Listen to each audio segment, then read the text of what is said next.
মৰমৰ ছাত্ৰ-ছাত্ৰীসকল তোমালোক সকলোকে অধ্যয়নজন আসাম ইউটিউব চেনেললৈ স্বাগতম জনাইছো।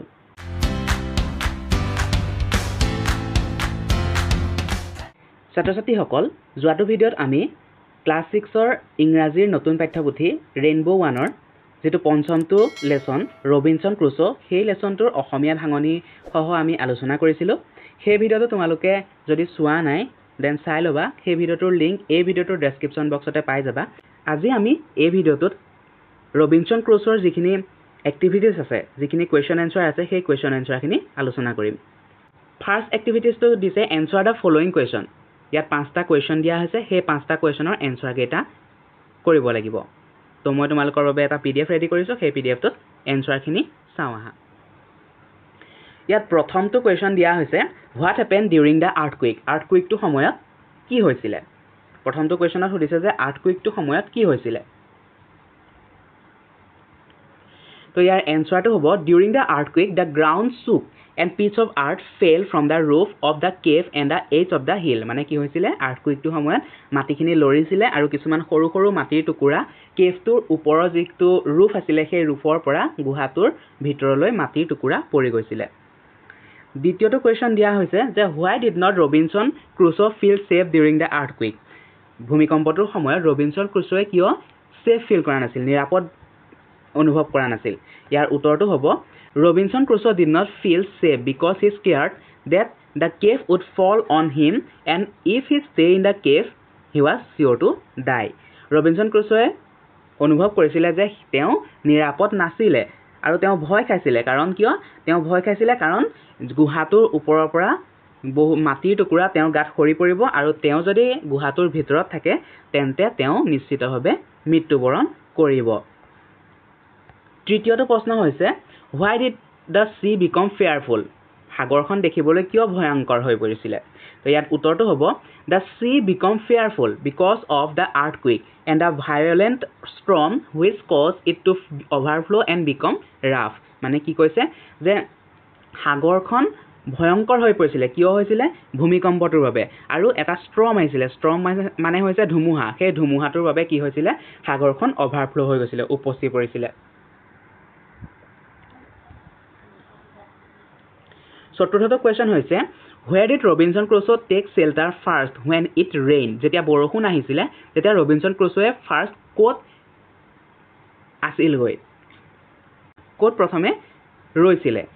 তো ইয়াৰ এনসাৰটো হ'ব ৰবিনসন ক্ৰুছোe first took shelter in a tent when it rained। তেওঁ ক'ত ৰৈছিলেগৈ? ফাৰ্ষ্ট টেণ্টত ৰৈছিলে।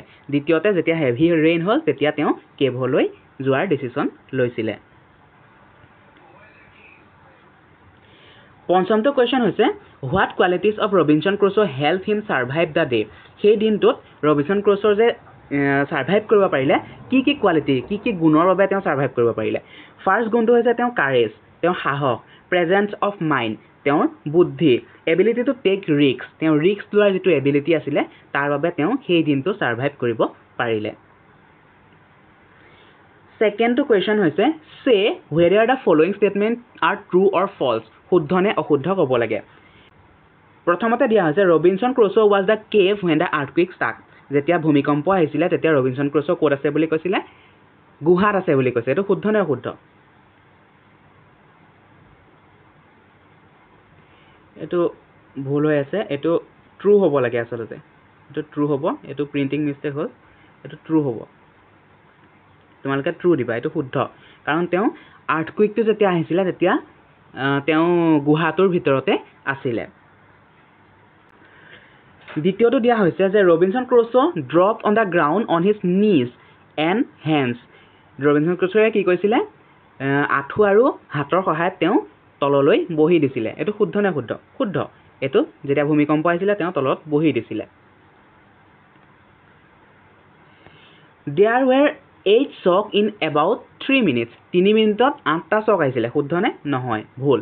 8 মিনিটত 3টা শ্বক আহিছিলে। দুই নম্বৰত দিয়া হৈছে the sky become clear after the hurricane had abated. মানে যেতিয়া হাৰিকেনটো আঁতৰি গৈছিলে তেতিয়া আকাশখন ক্লিয়াৰ হৈ গৈছিলে। এইটো শুদ্ধ নে অশুদ্ধ? এইটো অশুদ্ধ, কাৰণ সম্পূৰ্ণ ক্লিয়াৰ হৈ যোৱা নাছিলে, তাৰপিছতে বৰষুণ আহিছিলে। পঞ্চমটো হৈছে There were another mild shock after the hurricane was over. Hurricane যেতিয়া আঁতৰি গৈছিলে, হাৰিকেনটো যেতিয়া আঁতৰি গৈছিলে তেতিয়া another আৰু এটা shock আহিছিলে, এটা ভূমিকম্প আহিছিলে। এইটো সঁচা নে মিছা? এইটো false, অহা নাছিলে। 4 নম্বৰটো দিয়া আছে যে write what Robinson Crusoe did to reduce the risk of injury when the earthquake occurred. যেতিয়া ভূমিকম্প আহিছিলে তেতিয়া ৰবিনসন ক্ৰুছয়ে কি কাম কৰিছিলে যাৰ জৰিয়তে তেওঁ আঘাতপ্ৰাপ্ত হোৱাৰ পৰা বাচিছিলে। ইয়াত এনসাৰটো হ'ব ৰবিনসন ক্ৰুছো ran out of the cave and dropped to the ground on his knees and hands to avoid injury during the earthquake. কি হ'ব যে ভূমিকম্পটোৰ পৰা বাচিবলৈ তেওঁ কি কৰিছিলে গুহাটোৰ পৰা ওলাই আহিছিলে আৰু আঁঠু আৰু হাতৰ সহায়ত তেওঁ মাটিত বহি দিছিলে।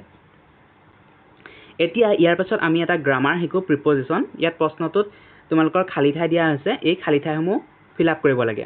প্ৰথমটো হ'ব অন, দ্বিতীয়টো হ'ব আণ্ডাৰ, তৃতীয়টো খালি ঠাইত হ'ব এট। এইটো তোমালোকে কিতাপত চাই ল'বা, এইখিনি বহাই দিলে শুদ্ধ হ'ব। ইয়াৰ পাছত 12 নম্বৰটো কুৱেশ্যন আমি চাওঁ আহা।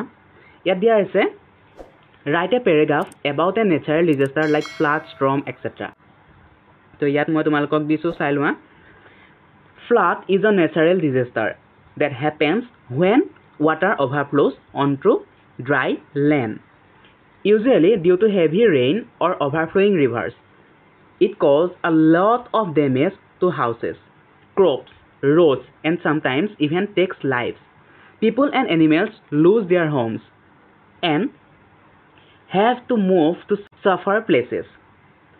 Floodwater can also spread disease and make it difficult to get clean drinking water. In Assam and many parts of India, floods happen every year during the rainy seasons. To reduce the damage, we should keep drains clean, avoid cutting trees, and build strong embankments and dams. Early warning helps people stay safe. ঠিক আছে, তোমাৰ তো এইটোৱে আজি পিডিএফটো আছিলে। এই পিডিএফটো তোমালোকে ক'ত পাবা? মোৰ টেলিগ্ৰাম চেনেলত পাবা আৰু মোৰ হোৱাটছআপ চেনেল দুইটাতে এই পিডিএফটো প্ৰভাইড কৰা হ'ব। তাৰ পৰা যিকোনো এটা চেনেলৰ পৰা তোমালোকে ডাউনলোড কৰি লৈ ল'ব পাৰিবা। সো তোমালোকে টেলিগ্ৰাম বা হোৱাটছআপ যিকোনো এটা বা দুইটাতে যদি তোমালোকে ইচ্ছা কৰা দেন ফ'ল' কৰি থৈ দিবা। দুইটাৰ লিংক মই এই ভিডিঅ'টোৰ ডেছক্ৰিপশ্যন বক্সতে দি দিম।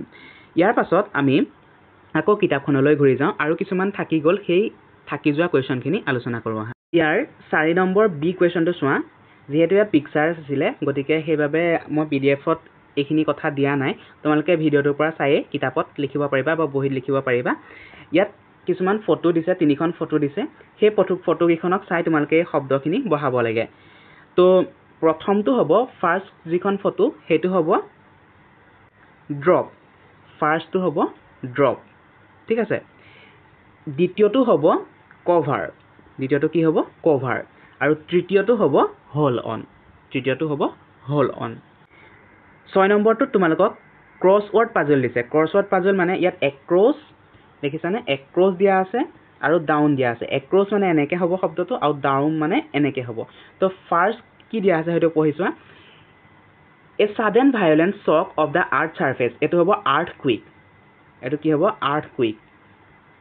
তোমালোকে লিখি ল'ব পাৰা আৰ্থ কুইক, EARTHQUICK,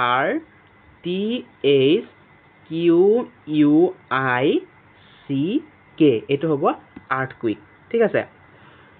4 নম্বৰটো চোৱা, natural movement of air, natural movement of air সেইটো হ'ব উইণ্ড, এইটো 4 নম্বৰটো দিছে দেখিছানে। চ' তোমালোকে 4 নম্বৰত চাব লাগিব উইণ্ড। উইণ্ডটো কেনেকৈ স্পেলিং WIND, WIND, এনেকৈ তোমালোকে এই ক্ৰছৱৰ্ড পাজলটো ছল্ভ কৰিব পাৰিবা। নেক্সট কি দিয়া আছে চাওঁ। The condensed moisture of the atmosphere falling visible in separate drops, এইটো হ'ব ৰেইন।